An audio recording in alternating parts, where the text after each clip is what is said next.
Notorious criminal ভাঙ্গড়েতে এসে বলির পাঁঠা প্রার্থী হয়ে খোকা গেল ফেঁসে। নোটোরিয়াস ক্রিমিনাল ভাঙ্গড়েতে এসে বলির পাঁঠা প্রার্থী হয়ে খোকা গেল ফেঁসে।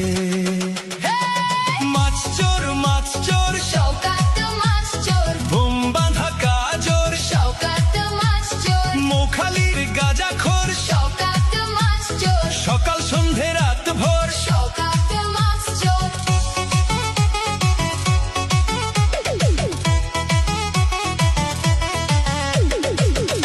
শওকত মোল্লাকে ভাঙড়ের মানুষ বিশেষ করে তৃণমূল কংগ্রেসের নেতা বলে মনে করেন। ওকে একটা পাক্কা মাছ চোর ক্রিমিনাল এই হিসেবে ওকে ট্রিট করে এবং দেখে এবং খুনি।